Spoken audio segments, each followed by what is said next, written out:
Ese es el detalle. Entonces, hay que prepararse.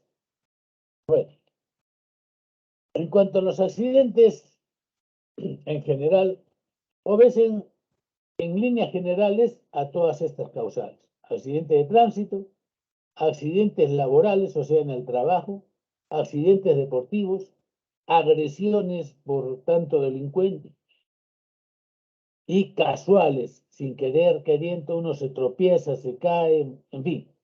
¿No es cierto? Entonces, este es un globo pues bastante amplio, grande. Aquí algunas fotos más o menos para ilustrarlos en lo que viene a ser la realidad de los accidentes de tránsito en el momento. Ustedes saben que antiguamente los autos eran más pesados, no desarrollaban tanta velocidad.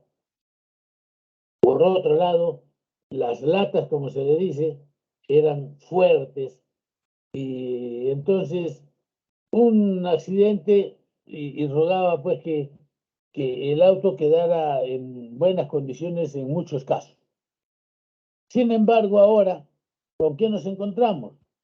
Con que son de fibra de vidrio, tienen una constructura, la elemental nada más para mantener los techos, en fin.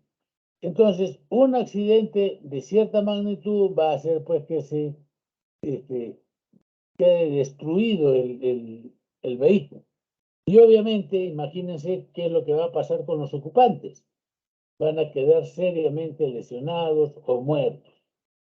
Entonces, de eso se trata, de llamar la atención en este sentido. Acá tenemos otras agresiones. Ven ustedes alguien que ha sido acuchillado. Este es un accidente laboral en el cual se ha caído sobre unos palos, unas astillas grandes, y entonces le ha perforado el tórax. Felizmente, según parece, no ha comprometido órganos vitales. Entonces, serían muchos los ejemplos y las fotos que tendríamos que mostrarles para motivar.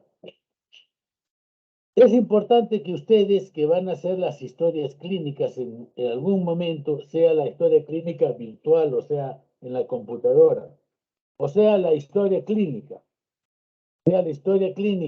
en papel, en fin. Lo cierto el caso es que ustedes deben usar una terminología adecuada. Por lo tanto, deben de aprender a usar los términos que describen la mejor manera posible la patología.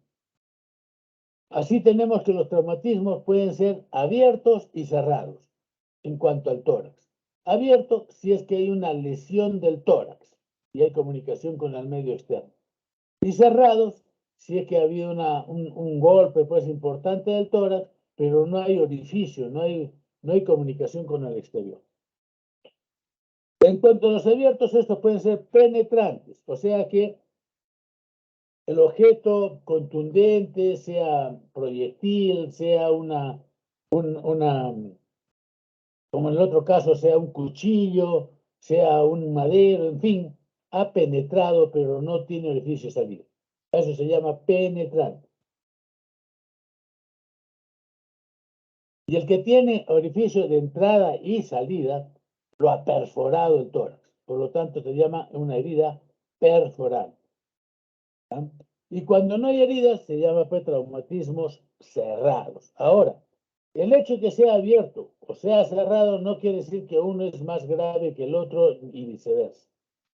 Puede haber lesiones o traumas abiertos que son sumamente graves, como puede haber cerrados que también son sumamente graves. Cada caso en particular, dependiendo de con qué se ha enfrentado, con qué objeto, proyectil, en fin. Acá tenemos otro ejemplo, miren, perdón, heridas perforantes, este paciente ha sido acuchillado. Perforante, este tiene entrada y salida, si ven es en la parte de arriba, está saliendo este fierro, ha salido por acá abajo e inclusive ha vuelto a ingresar en la zona de la pierna. Entonces, este es un tipo de trauma penetrante, otro perforante. El arma de fuego en este caso es perforante, en la mayoría de los casos, porque tiene entrada y salida. Vean en este cuadro, en la parte del cuello hay un orificio, en la parte del tórax abajo hay otro orificio. Entonces, ha perforado el tórax. ¿Cuántos tipos de patología podemos encontrar por los traumatismos torácicos? Varios, muchos. Acá tiene una lista, por ejemplo. Una lista de los tantos problemas que pueden haber en el tórax por traumatismo.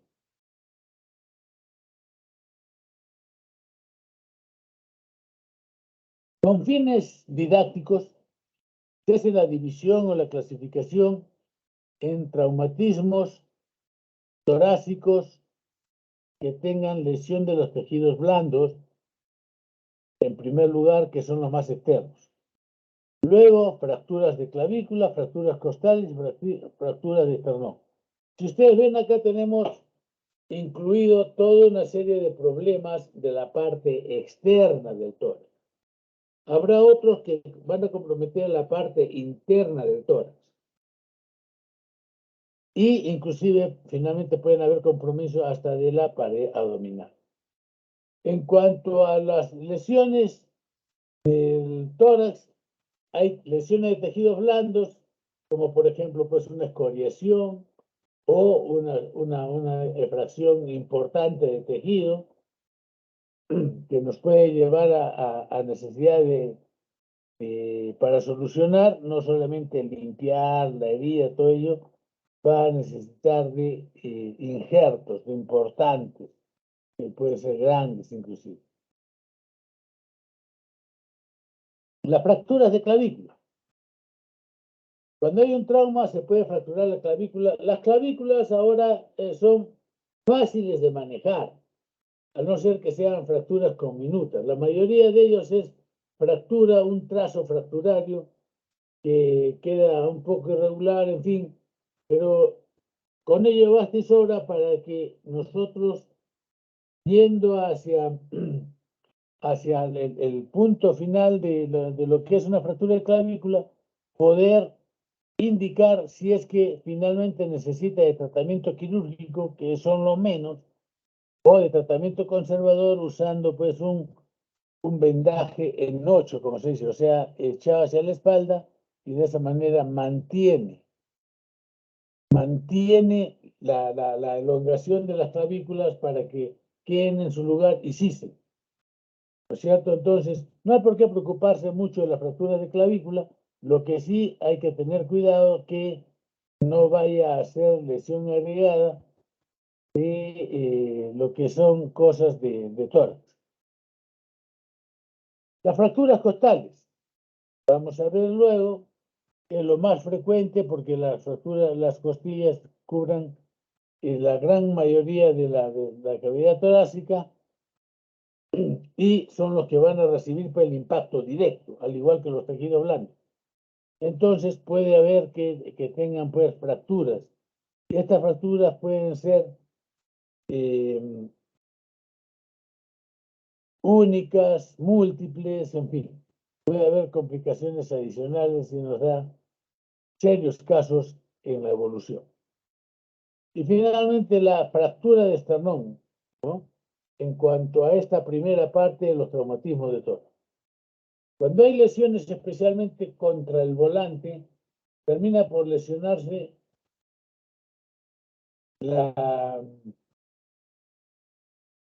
el esternón. Se parte el esternón en varios lugares o una sola parte. Entonces, y adicionalmente, si se lesiona el esternón, que protege a los órganos internos también, puede haber compromiso de lo que está detrás y habitualmente lo que encontramos es grandes vasos, llámese cava y aorta, y también hay grupos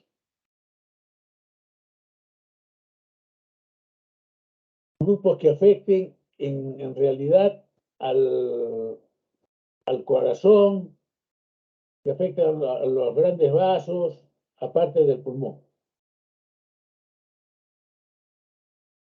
Yendo un poco más hacia adentro, podemos encontrar lesiones que comprometan que comprometan la parte interna. Al lesionarse el pulmón, hay escape de aire, puede haber ruptura de vasos, hemotórax, puede haber lesión del corazón, hemopericardio, y finalmente también puede haber lesión del diafragma, habiendo invasión del contenido abdominal hacia el tórax.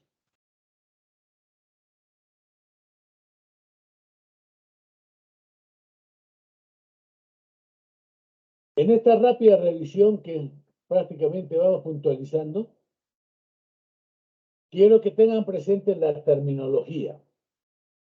Cuando hay una fractura costal, solo fracturas costales, solo fractura o fracturas costales, sin otro tipo de compromiso importante, se le llama fracturas costales simples. O sea que solo han afectado a la costilla, no ha habido otro tipo de complicación. Y cuando hay lesiones, por ejemplo, la costilla se hundió tanto y en esa excursión realizó y lesionó parte del pulmón y comienza a escapar aire. Entonces es un traumatismo de tórax con fractura costal, pero se le llama complicado. Complicado no quiere decir que sea más o menos grave, sino que se le llama así cuando asociado a la fractura costal hay un problema adicional proveniente de la misma fractura costal, como son los hidroneumotórax y los neumotórax.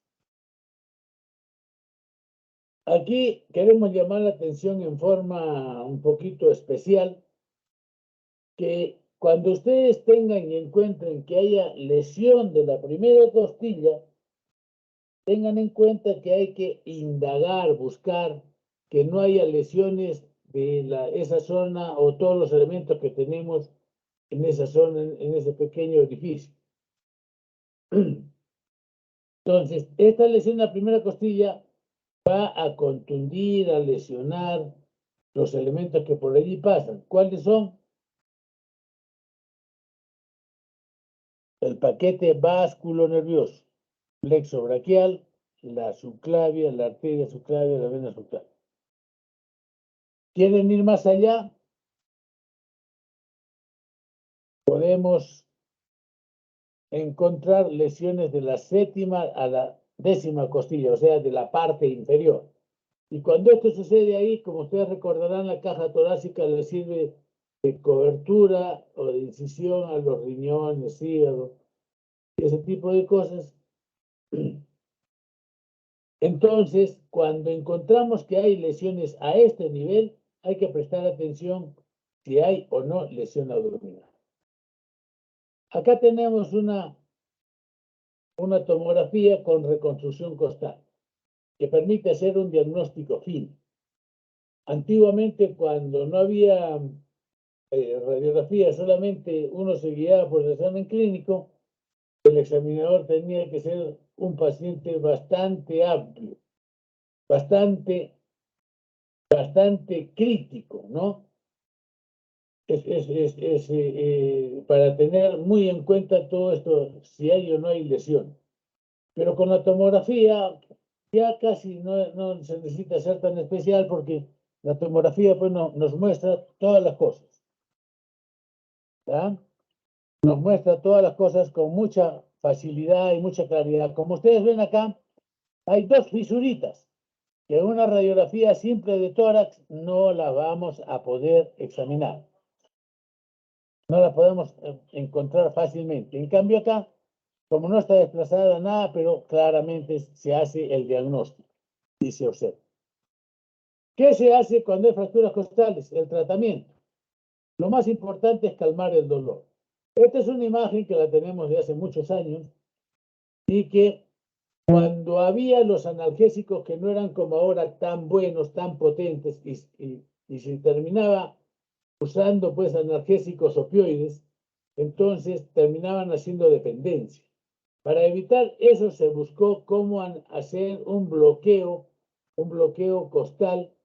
De esta manera queda bloqueado pues esa raíz nerviosa. Pero adicionalmente hay que tener en cuenta que hay músculos de esa raíz nerviosa que van a abarcar 2 espacios por arriba, 2 espacios por abajo. Entonces, si alguien se lesiona, por decir, la cuarta costilla, hay que infiltrar, ¿ya?, a nivel de la segunda, tercera, la misma cuarta, que es la lesionada, la quinta y la sexta. Para eso que servía esta figura.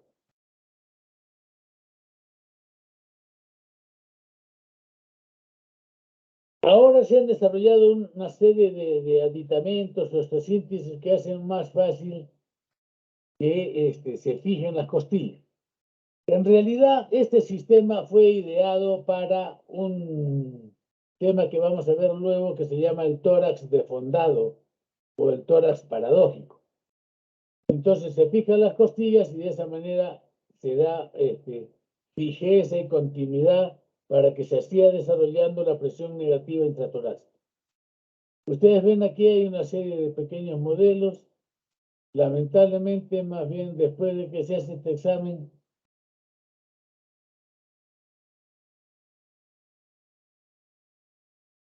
después que ustedes hacen el examen completo todo y determinan la cantidad de costillas lesionadas y fundamentalmente si es un tórax paradójico, hay que recurrir a este tipo de tratamiento colocando placas, las famosas placas periósticas. La recomendación formal de este uso de estos aparatos es para casos de tórax paradójico, es la recomendación formal. Si alguien tiene 1 o 2 lesiones costales, eso puede cesar tranquilamente con el tiempo. Otra patología que podemos encontrar es el enfisema subcutáneo. El nombre dice, enfisema es la bolitas, en otras palabras, bolitas de gas que van a encontrar ustedes en el celular subcutáneo.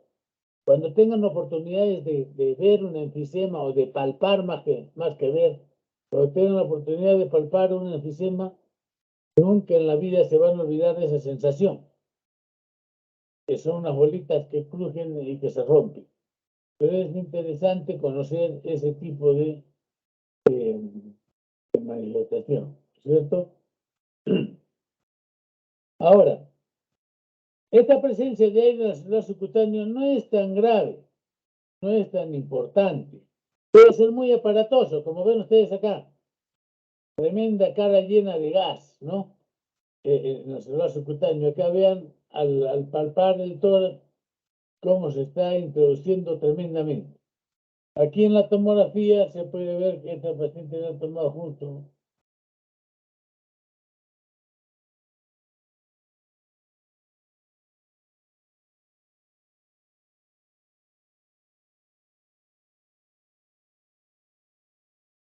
Aquí una pequeña lámina de lo que pueden encontrar ustedes en el enfisema subcutáneo. Las bolitas que se palpan y que es una sensación muy especial.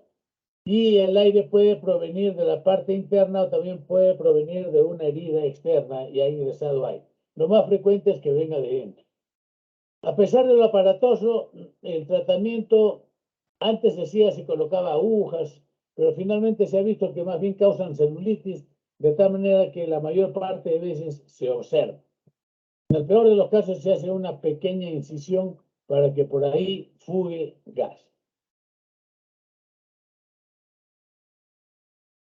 El aleteo torácico, tórax paradójico, tórax de Pendelbury, en fin, es cuando hay 3 lesiones de arcos costales que se han lesionado a doble nivel y a continuación uno del otro mínimamente 3 arcos costales o más. Es esa parte que queda mejor explicada con esta imagen. Ustedes ven acá, por ejemplo, en la parte superior izquierda que tiene 4 costillas lesionadas arriba y atrás, arriba y adelante. Esto, cuando excursiona la cavidad torácica para crear presión negativa interna, esta tapa que no tiene fijeza se va hacia el pulmón. Entonces, ¿qué es lo que necesitamos ustedes determinar? Vean ustedes acá este ejemplo, que cuando inspira el paciente se creó presión negativa y esa etapa se va hacia adentro y no excursiona para crear mayor presión negativa, o sea, hace el inverso, por eso se le llama tórax paradójico. En el otro lado, durante la expiración, se debe relajar el tórax, o sea, ir nuevamente hacia adentro, pero no, en estos casos se va hacia afuera. Por eso se dice paradójico. Lo paradojal es lo contrario prácticamente de lo normal.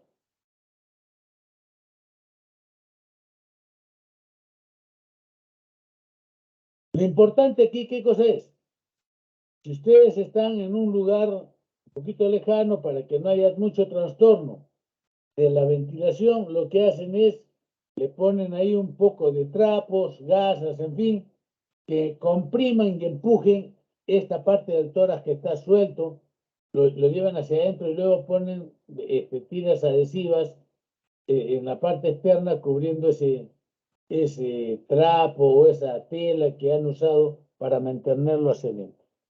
Si bien es cierto, le está quitando un poco de volumen a esa cavidad, pero por el otro lado van a encontrar pues que estabiliza al paciente, o sea, ya no está respirando en forma así asincrónica.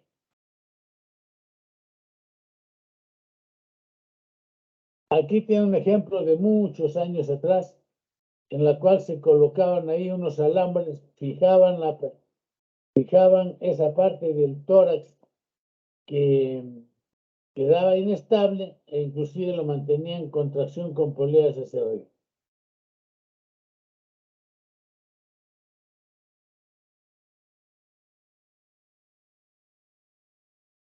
Las fracturas del esternón es otro que rápidamente veremos.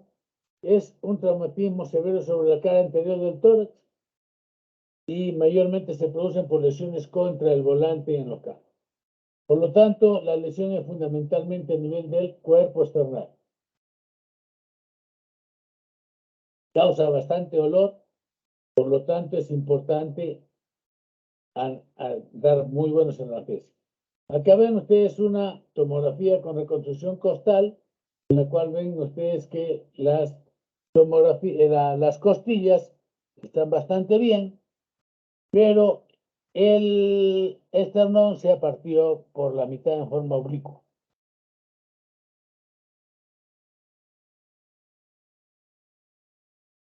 El tratamiento fundamentalmente es observación.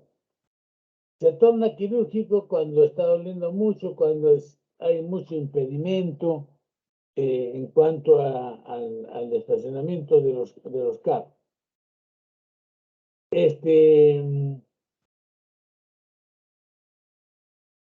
¿Esto qué nos hace?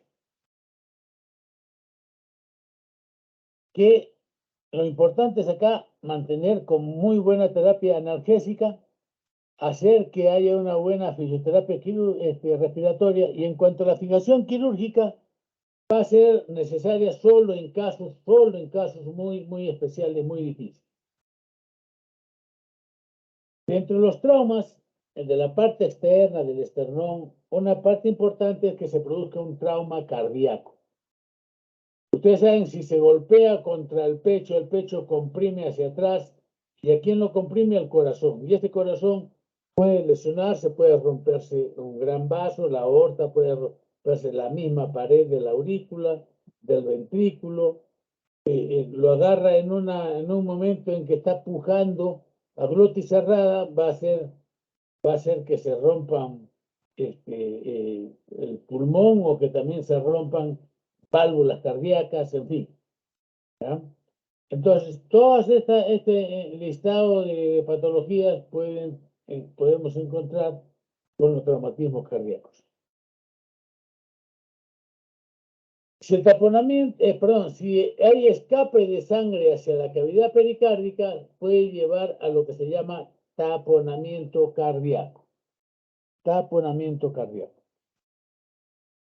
El taponamiento cardíaco, obviamente, que es la presencia de líquido o sangre en la cavidad pericárdica, en una cantidad que sobrepase la presión que puede soportar el corazón, y si es muy, muy alto, va a impedir que ingrese sangre a través de las cavas, porque la presión a nivel de la cavidad pericárdica es muy alta, entonces no deja entrar sangre hacia el corazón. Y ese corazón, a pesar de que no ha habido demasiado sangrado, pero queda pues sin el aporte de líquidos o sangre de la parte externa.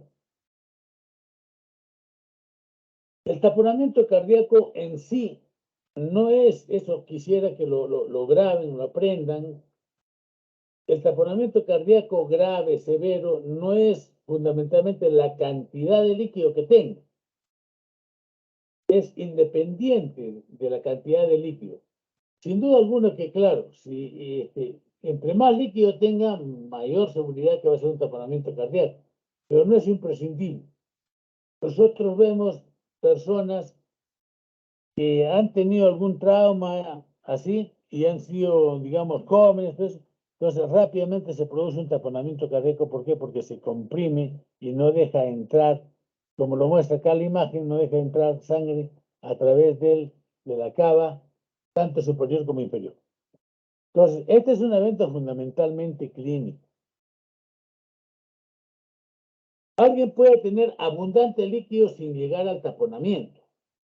Eso hay que tener en cuenta. Y alguien que el accidente ha sido reciente y no tiene patología previa, entonces con pequeña cantidad en el líquido pericárdico, el paciente entra a lo que se llama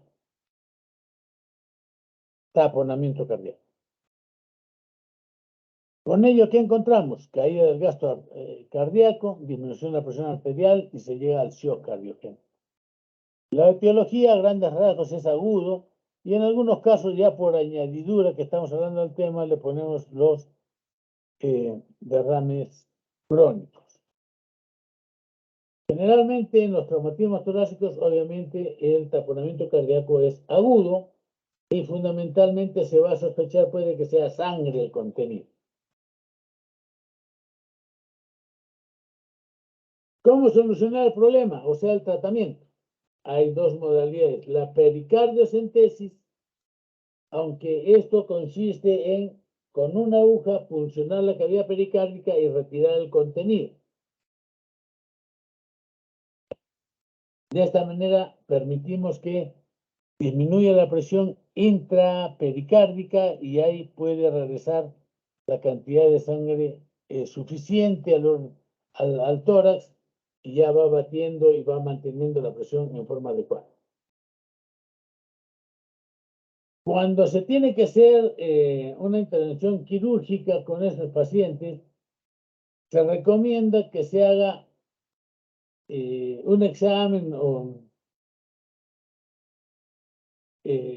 previo para ver con un ecocardiograma fundamentalmente, para ver la magnitud del derrame.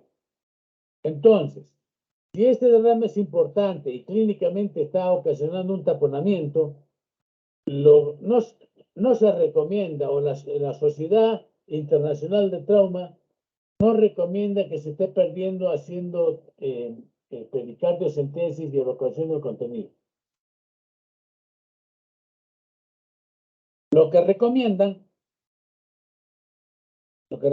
es que se empiece haciendo una ventana subsifoidea, o sea, un pequeña incisión junto al sifoide o al lado del sifoide o a través del sifoide, el cual puede ser cortado y retirado. Se llega a la cavidad torácica y finalmente se quedan con todo.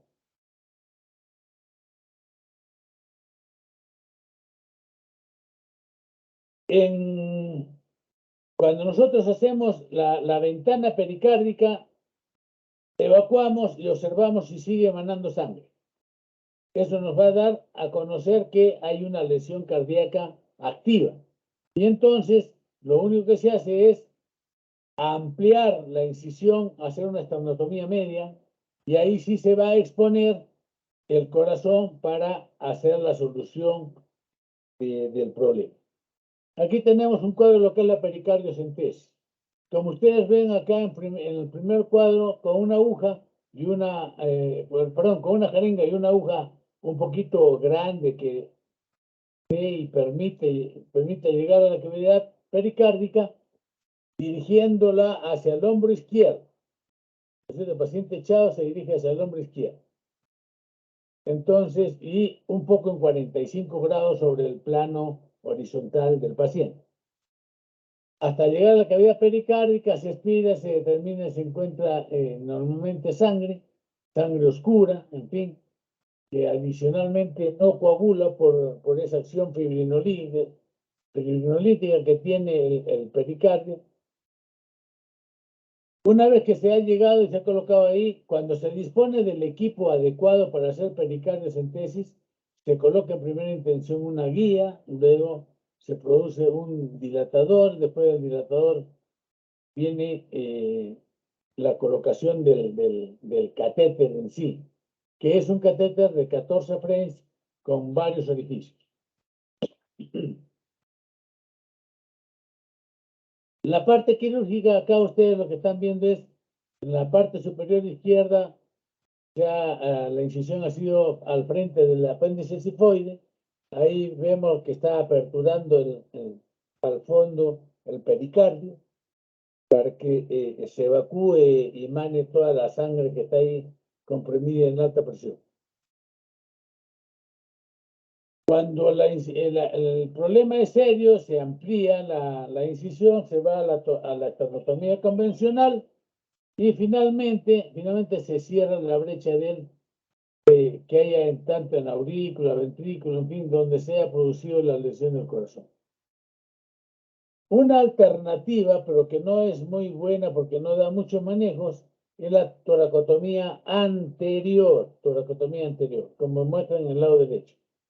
Y haciendo una toracotomía anterior, lo que vamos es al llegar al pericardio, ahí se ve a trasluz, como en el ejemplo que está lleno de sangre, entonces se abre el pericardio y de esa manera se va a evacuar y a liberar todo el pulmón. Y de ahí en adelante todos los que de alguna manera pueden van a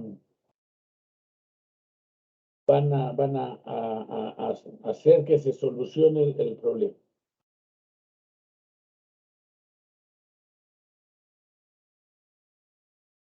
Otra de las patologías que encontramos es el neumotórax.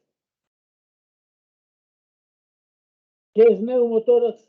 Aire en el tórax. Pero lo correcto aquí es aire en el espacio pleural. Porque decir aire en el tórax, normalmente en el tórax hay aire, pero dentro de la cavidad pulmonar. Cuando nosotros inhalamos aire, ingresa pues dentro del pulmón. O sea, en la cavidad torácica hay aire. Por eso la forma correcta de expresarse es neumotórax es la presencia de aire en la cavidad pleural, que eso sí no es normal. Cuando hay sangre se llama hemotórax. Si hay sangre y hay aire se llama hemoneumotórax.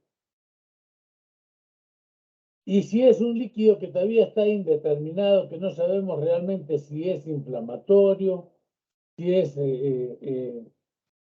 o sea, no hay un diagnóstico claro, por lo pronto vamos hablando de hidrotórax.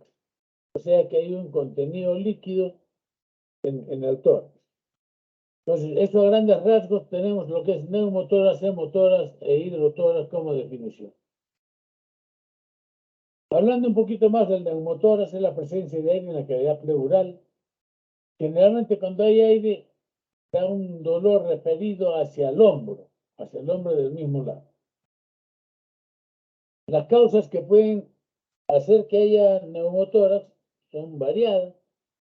Pueden venir del parénquima pulmonar, o sea, se rompió el pulmón, del árbol traqueobronquial, del esófago, pero para venir del esófago tiene que tener una condición especial. Ustedes recordarán que el esófago está en el mediastino y para que pueda ingresar aire que sale del esófago y va al mediastino y para que ingrese a la cavidad torácica tiene que cumplir con un requisito indispensable.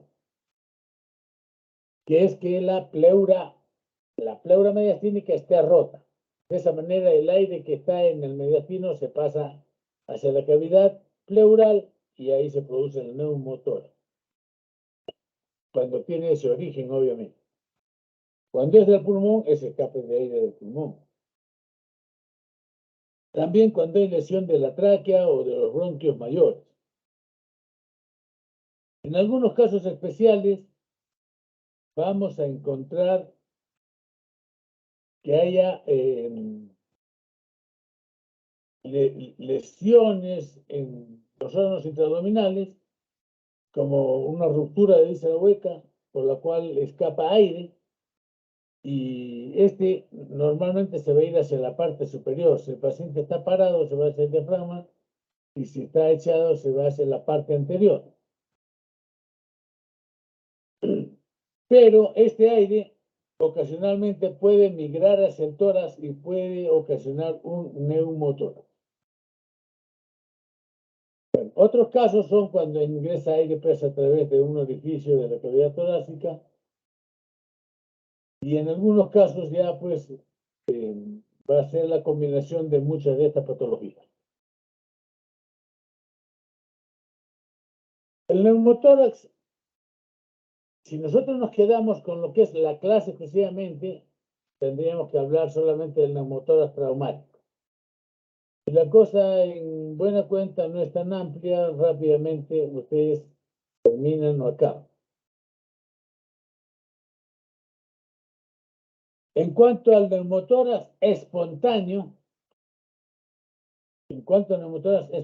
como el nombre lo dice, es porque haciendo un esfuerzo se rompió una bula y escapó aire. Ese es un neumotórax espontáneo. Y el otro, obviamente, cuando había un trauma de cierta magnitud. Y no olvidemos los traumas diatrogénicos. Aquí están involucrados, ¿quién? Los que se acercan o van a hacer un cateterismo venoso central. Entonces pueden lesionar la cúpula del tórax, sigue escapando aire, perdón, la cúpula del pulmón sigue escapando aire y entonces se produce un neumotórax. Y eso es diatrogénico, por efecto del que quiso colocar el catéter venoso central. Lo habitual a encontrar en una toracoscopía, por ejemplo, es esta imagen en la que ustedes ven una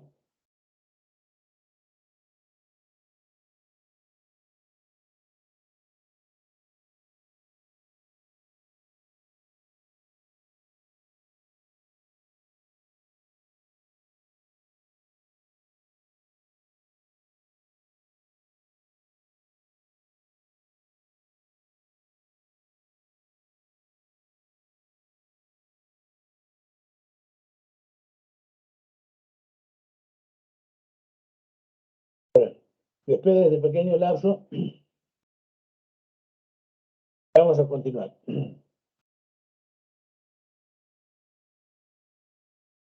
Aquí tenemos el neumotórax espontáneo, que no es el tema específico de la clase, pero que aprovechamos de usarlo, de seguirlo y explicarlo aquí, que cuando hay un neumotórax espontáneo, cuando el tratamiento obviamente es el drenaje. Se coloca un dren en el segundo espacio intercostal y de esa manera se va a permitir que reexpanda el pulmón. Todo drenaje tiene el objetivo de que vuelva a reexpandir el pulmón y de esta manera busque sellarse el orificio, el hueco, en fin, o si es por sangre, retirar la sangre que está internamente y que la zona que está ofertando la sangre se coagule, pues. O sea, todo eso se logra con la reexpansión pulmonar. Entonces, ese es el objetivo de un drenaje. Pero si nosotros colocamos un drenaje y vemos, como dice acá, que hay una segunda recidiva homolateral, ¿a qué se refiere eso? Le colocamos un drenaje, expandió, se salió y le retiramos ese drenaje. Y tiempo después vuelve a venir por otro neumotórax espontáneo en el mismo lado. Entonces, segundo, recidiva homolateral, en el mismo lado. Ahora, también puede haber casos en que el neumotórax, como lo ven acá en la cuarta parte, el neumotórax es bilateral y simultáneo en la misma vez. ¿No es cierto? Entonces, en ese caso, el neumotórax bilateral simultáneo, cuando es segunda recidiva, debe ser sometido a cirugía. Y ahora que se cuenta con la toracoscopía, que es poco invasiva, entonces se va y se sutura la zona que está ofertando el aire y de esa manera se soluciona el problema. Si nosotros por primera vez hemos colocado un dren bien puesto, todo, y la fuga aérea persiste por más de 5 días, hay que llevarlo a sala de operaciones. No puede estar eternamente con un drenaje y que está escapando y escapando ahí.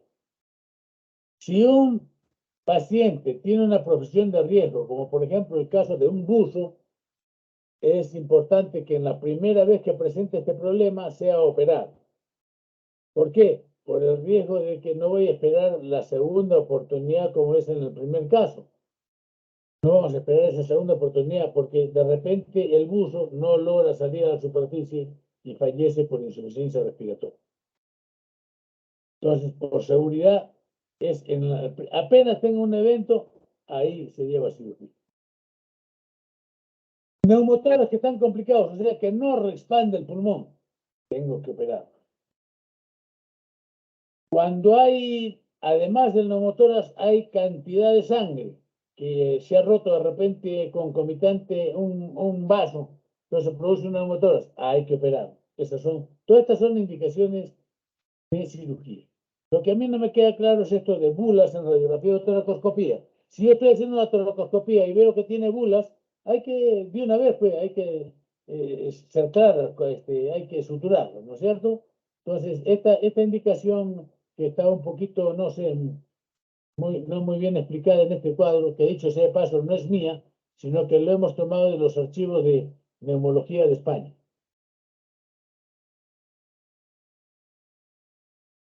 Se pretende hacer solo pleurodesis cuando hay pues enfermedades importantes previas como asma, neoplasias, en fin, ¿no es cierto? Y que por el otro lado que no quiera el paciente operar. Este es el caso, como les digo, de indicación de pleurodesis cuando el riesgo es muy alto. El neumotórax, dentro de su clasificación fundamental, puede ser abierto y cerrado.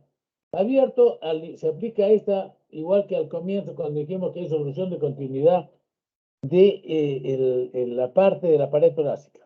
Y cerrado si no hay solución de continuidad de la pared torácica. Van de la mano la misma terminología. Y el neumotórax hipertensivo sí es una connotación especial porque se entiende que está a demasiada presión dentro, se ha acumulado el aire a mucha presión y colapsa pues totalmente el pulmón e inclusive va desviando el mediastino hacia el lado contralateral. Entonces, ese es el neumotórax hipertensivo. Ese es un caso que requiere tratamiento inmediato en el lugar en que se hace el diagnóstico. Ya lo vamos a ver luego. Para clasificar el neumotórax, generalmente decimos que es un neumotórax que llega solamente hasta el 10% o es leve, cuando es más del 10% y cuando es pues total. Entonces esos son los grados de neumotórax. Menos del 10%, cuando es, digamos, moderadamente, por llamarlo así, y cuando es el colapso total del pulmón. Obviamente que el pulmón no desaparece porque tiene que tener en cuenta que tiene pues cierta arquitectura, ¿no es cierto? O sea, tiene bronquios, tiene alveolos, la misma pleura, y todo eso no va a desaparecer. Por eso queda como un muñón ahí bien apretado.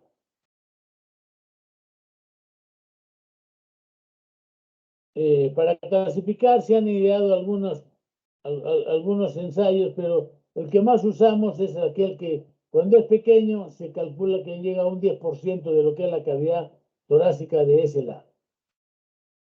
Aquí tenemos una radiografía propia de nuestra, un neumotórax que usted ve en el lado izquierdo, que es moderado.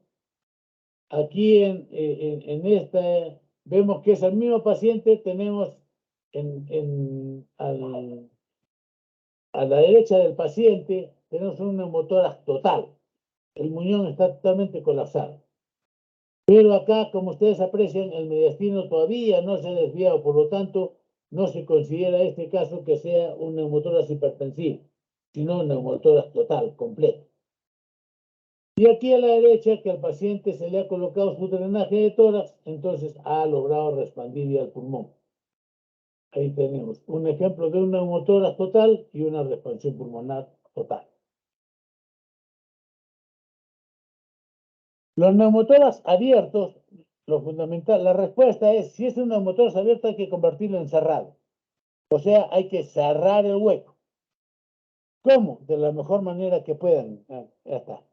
Eso es lo que interesa. Y ya el paciente después va a entrar en el terreno de cuáles son los neumotórax cerrados que se operan o que se drenan. Puede llegar hasta la operación también, pero cuáles son los que se drenan. Pero por eso el neumotórax abierto se convierte en cerrado y se junta con ya los cerrados y tiene sus indicaciones para hacer el tratamiento. En el neumotórax hipertensivo, vean ustedes estas imágenes de este niño. A pesar de que está intubado en un lado y en el otro no lo está, porque este es un neumotórax hipertensivo en el lado izquierdo y este es otro ejemplo de un neumotórax hipertensivo en el lado derecho. Son pacientes distintos, vean, uno está intubado, el otro no está intubado. Son pacientes distintos, por si acaso, parecidos pero muy distintos. Pero ustedes que ven que abomba el mediastino, lo está empujando el lado contralateral, acá inclusive le está empujando el pulmón hacia el otro lado. ¿Ah? Entonces, estos son los neumotórax hipertensivos. ¿Qué es lo que se requiere? Hay que drenarlos en el mismo lugar. Si escuchan hablar del Pleurocat, van a encontrar este equipo que es descartable, que viene con su bránula, ¿no es cierto? Su tapón viene ya de doble vía y a través de esta bránula de este orificio se va a colocar este dren hacia la parte interna que acá tienen varios huequitos. Entonces ya se retira esa aguja, esa bránula y queda dentro del tórax este dren. Eso se hace por función. Toma el nombre de Pleurocat. Acá está la famosa válvula de Heinrich. La famosa válvula de Heinrich. Si ustedes, no sé qué tal les está llegando la imagen, pero si ustedes ven en un lado es como un dedo de guante que está cortado acá al final. Entonces, ¿esto qué ofrece? Una salida de aire unidireccional. Sale aire de izquierda hacia derecha. Sale aire, pasa por este látex y entra en esta ámpula. Pero cuando quiere regresar el aire, este GB ámbar se colapsa y no deja regresar. Por eso es una salida de aire unidireccional. Esta válvula de Heimlich la han hecho aquí en el Perú, que tienen ingenio para muchas cosas, aparte de robar, también tienen ingenio para este tipo de cosas, en la cual, si, por ejemplo, a una aguja gruesa que se coloca en la cavidad pleural, se le amarra un dedo de guante. Es como esta válvula, un dedo de guante, pero obviamente la zona de la punta de donde está el dedo se la cortan. Entonces comienza a salir aire a través del látex que se distiende para permitir la salida. Pero cuando el individuo inspira, se colapsa el látex y ya no deja entrar aire. O sea, también es una válvula de Heinrich criolla, por decir así, unidireccional. Ese es el principio, tanto la válvula de Heinrich como en el otro caso. Bueno, acá son los puntos de drenaje en general. Para un neumotórax puro, segundo espacio intercostal. Para líquidos o sangre, de preferencia, séptimo espacio intercostal, línea axilar media. Como ustedes ven acá, 3 rayitas, uno a través, está por la mitad de la axila, el otro en la parte anterior y otro en la parte posterior. O sea, axilar media, axilar anterior, axilar posterior.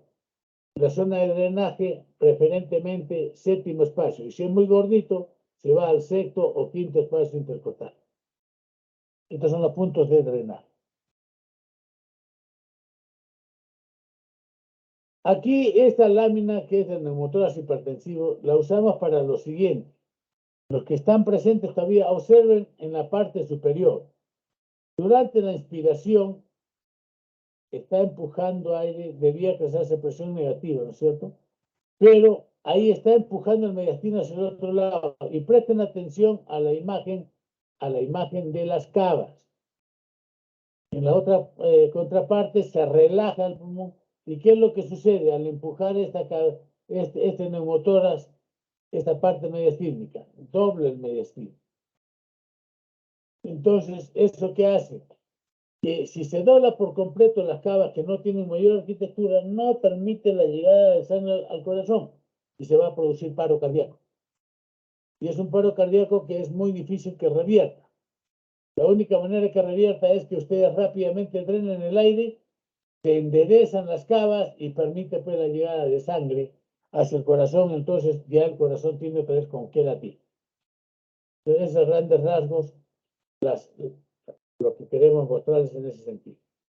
El hemotórax, hemo es presencia de sangre en la cavidad pleural. Si es traumático, lo más probable es que si vemos una radiografía que hay líquido dentro del pulmón, o perdón, en la cavidad pleural, lo que vamos a determinar y hacer, suponer es que es un hemotórax. Y lo que hay que hacer es retirar esa sangre.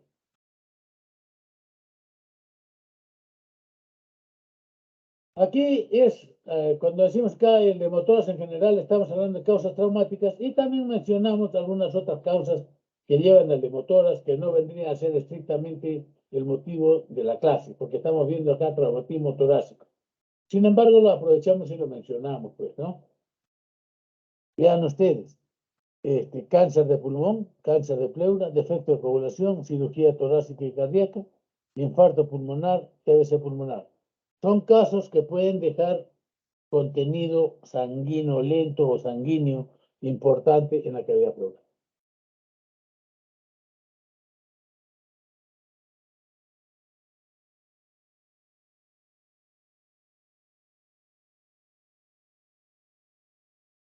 ¿Cómo hacemos el diagnóstico? Lo primero que se tiene que hacer es el examen. Y si vemos que no pasa murmullo vesicular en las bases del paciente, suponemos que tiene un derrame pleural. Y si es que es un trauma reciente, asociamos que es un trauma a causa del accidente, pero no siempre y necesariamente es así, porque el paciente coincidentemente puede tener otra patología que ya tenía derrame pleural. Entonces, para hacer el diagnóstico, no solamente basta pues la radiografía de tórax que nos da una imagen de líquido. Entonces necesitamos hacer una toracocentesis. Centesis es punción con aguja. Se punciona con una aguja al tórax, se aspira y se ve las características de lo que está drenando. En algunos casos es necesario enviar a analizar ese líquido pleural para ver si es neoplasia, en fin. Acá algunas fuentes de donde puede, por el traumatismo torácico, de donde puede llegar a la cavidad pleural, donde puede llegar sangre. Acá ustedes ven lesión de una intercostal, lesión del mismo pulmón, lesión de la mamaria interna, lesión de la cava, lesión del corazón, en este caso la aurícula. Todo ello se va a acumular en un lado a un lado del pulmón en una cavidad torácica. Entonces, este es el hemotórax. Acá tenemos algunas imágenes. Vean ustedes. Paciente que está con un derrame pleural, aquí es leve y aquí es masivo. ¿Cierto? En un lado es leve y en el otro lado es masivo. O sea que es de suma importancia. Ese tipo de pacientes, vamos a ver luego, que cuando es masivo hay que darle un tratamiento inmediato, urgente. Ahora que contamos con la tomografía, entonces es mucho más fácil. Vean ustedes una imagen tomográfica de lo que es un derrame pleural y por la consistencia determinamos que es sangre, ¿no es cierto? inclusive el tomógrafo nos puede hacer calcular de acuerdo a las densidades si se trata de sangre o solamente de líquido. Y en el lado derecho, ¿qué vamos a ver? Que este es un paciente que se accidentó en la radiografía simple, vamos a ver que está blanco en esa parte inferior, pero haciendo el análisis cuidadoso con la tomografía, ¿qué es lo que vemos? Que el problema está solamente dentro del pulmón. ¿Por qué? Porque ha habido sangrado internamente. Por eso se llama contusión pulmonar. Cuando hay líquido, vean ustedes aquí, solamente líquido, aquí estamos retrocediendo. Vean ustedes aquí la famosa curva de Damasó. Cuando hay líquido y aire, automáticamente el líquido guarda esta correlación así, rectita.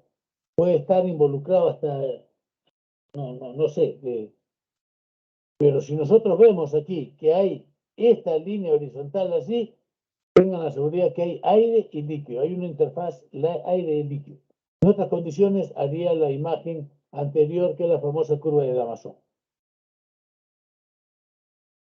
Aquí en el lado derecho, precisamente ven ustedes cómo se comporta este motor y esa característica que tiene, que es la curva de Damasó.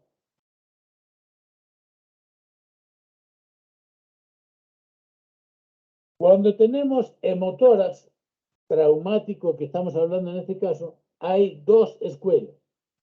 Una que dice que cuando tenemos un hemotórax mínimo que llega solo hasta 350 mililitros, eso en la expresión de radiografía simple nos muestra que solamente está obturando la parte inferior, o sea, del espacio entre la pleura parietal y el diafragma.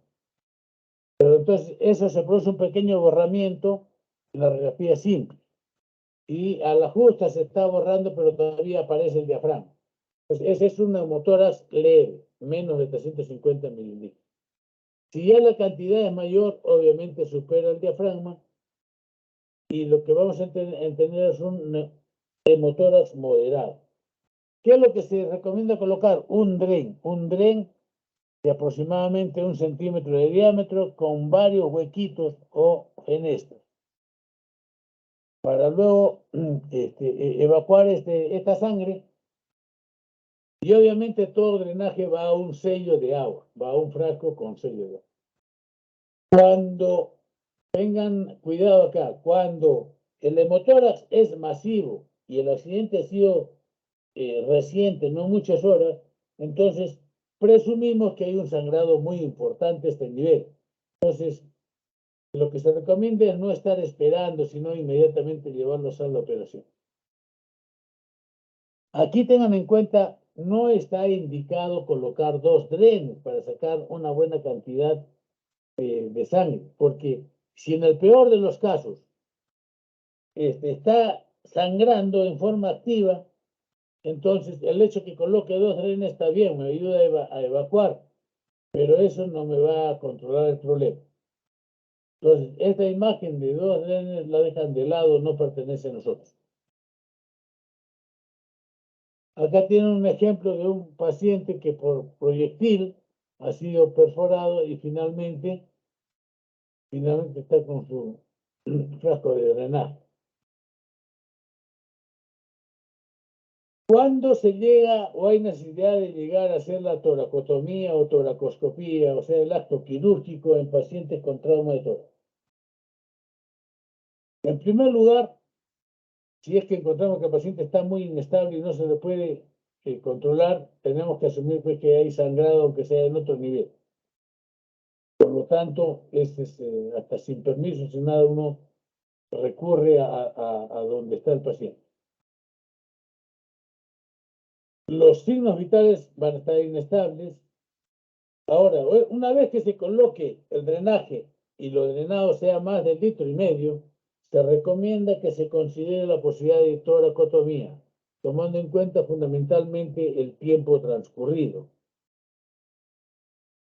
Ahora, si está con un drenaje normal, en condiciones normales, se expandió el pulmón, veo a la radiografía que todo está muy bien, entonces yo me debería de quedar tranquilo si es que vemos a continuación lo siguiente, que a través del drenaje está evacuándose 300 mililitros por hora durante 3 horas o más. Me explico. Le colocamos un drenaje, está evacuando el hemotórax, pero como usted vio que era un poquito importante, lo que hace, se coloca el drenaje y se observa lo que viene drenando hora a hora. Si este drenaje es de 300 mililitros por las 3 horas siguientes, o sea, 300, 300, 300, eso tiene indicación de cirugía.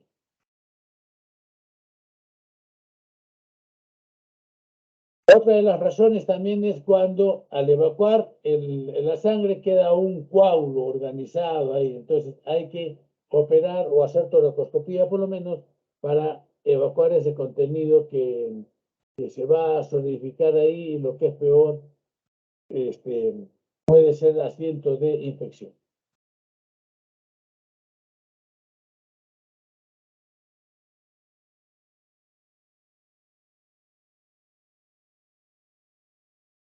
Cuando nosotros dejamos una hemotórax mucho tiempo, se produce un engrosamiento de la pleura, depósito de fibrina, eso se llama encarcelamiento pulmonar.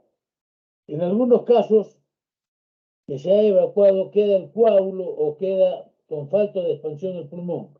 Hay que practicar lo que se llama la decorticación, o sea, sacar esa corteza, esa neocorteza que se ha formado, pues, porque no es lo habitual que estén trayendo esa cantidad de sangre. Entonces, esta que está colapsado, el pulmón no totalmente expandido, va a hacer posible que se infecte, y eso se llama empiema. Por lo tanto, para solucionar esto hay que hacer lo que se conoce como decorticación, o sea, se retira esa nueva capa que le hemos colocado nosotros y la van a extender, pues, qué sé yo, se va a extender el pulmón o distender el pulmón y se va a retirar esa neocapa que se ha formado. ¿Ya? El objetivo final es que el pulmón esté bien expandido. Entonces, por eso es que se va a aplicar la decorticación en el motor. Hecha esta revisión bastante rápida de motoras, neumotoras, hidroneumotoras o hemoneumotoras, fracturas costales, en fin, dijimos también que es posible que se lesione el diafragma. Y al lesionarse el diafragma, va por ahí a ascender contenido abdominal.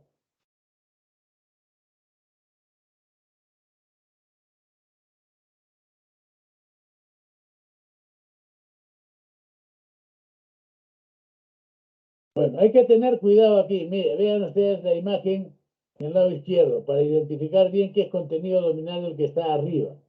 Hay casos de empiema que simulan esta imagen. Entonces, cuando uno hace la exploración o pretende hacer drenaje de esto, hay que tener muchísimo cuidado porque si no, perfora una víscera hueca y esto lo transforma en una tragedia. Acá tenemos una imagen en la que ustedes ven que hay un contenido abdominal hasta arriba, que se le ha colocado su sonda nasogástrica y que está por el lado del estómago, y ahí ustedes pueden apreciar pues, claramente que el diafragma está abierto. Y acá en el lado derecho lo que ustedes ven es una ruptura de diafragma y al fondo ven moradito. Ese es el diafragma, perdón, el hígado. El hígado. Entonces, el objeto de acá es llamar la atención porque van ustedes a leer de repente por ahí que se produzca ruptura de diafragma en el lado derecho es muy, muy rarísimo. Esto es cierto porque el hígado da una protección y evita que se golpetee pues, la contenido abdominal contra el diafragma y lo estalle. Sin embargo, también es posible encontrarlo y este es un caso propio de nuestro.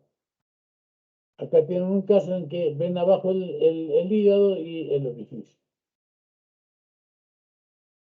He hecho las reducciones del caso porque ahí trata de meterse el epíflo o el colon o el vaso Entonces, lo que retirados a su lugar, hacemos una sutura que puede ser a punto simple, puede ser sutil de acuerdo a las necesidades, pero tengan en cuenta que es una sutura que debe resolverse en largo tiempo si es que se resuelve.